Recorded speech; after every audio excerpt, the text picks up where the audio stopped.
Hey guys, just a quick video today about how I use my gimbal and what settings I use on the gimbal. And without further ado, let's get into that.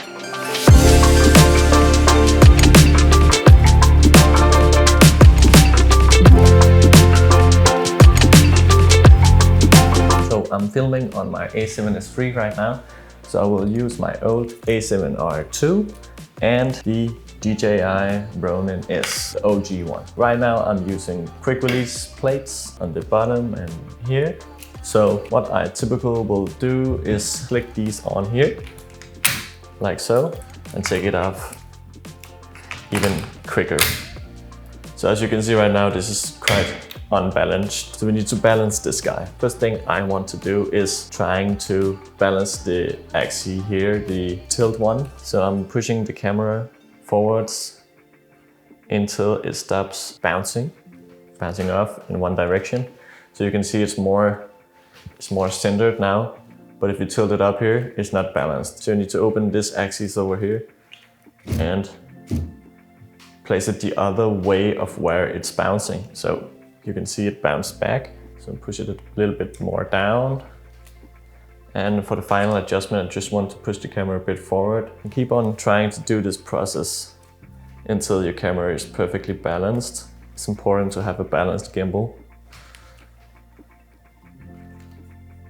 So you can see I hit it right there. So you can place it everywhere you want and it stays there. So that's the one axis here. Now you want to adjust the roll axis here. You can see it's quite off. And that's on the back here. And it bounces to the right, so we push it to the left. So we found the sweet spot. You can see, you can put it around. The last axis here is down here, goes straight. To balance this, you have to tilt the gimbal 15 degrees and see if it goes off. It's the easiest one to balance, and it's balanced here. If you have a cable connected to a gimbal, like I have here, and what this will do, enable these buttons down here for the trigger. I use the trigger a lot every time I want to, or the record button a lot. Every time I want to record something, I just push the button here instead of reaching up there. So let's fire up this gimbal. As you can see, it's perfectly balanced. And we'll go to center right away, like so. And if you're on your phone, open the app for the DJI and connect that. Here you can see motors parameters. For this one you have the auto tune option, and I highly recommend you to auto tune this gimbal to make sure you have the perfect balanced setup and the motors is working after the weight of your camera. So hit auto tune and OK, let it auto tune, and it will make funny bounces like this.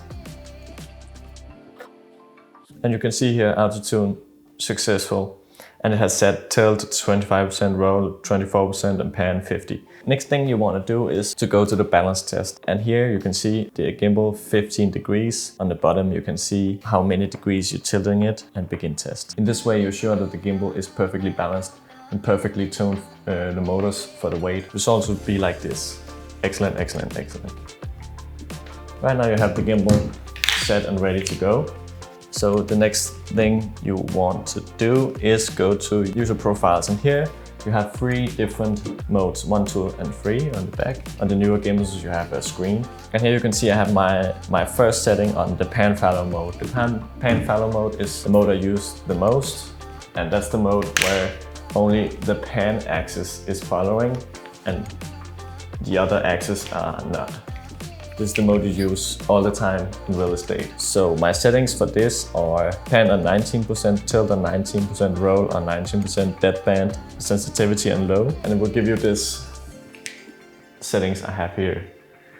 On the next mode, mode 2, I have pan and tilt mode. Pan and tilt mode are the mode where pan are following you like before, but the tilt are too.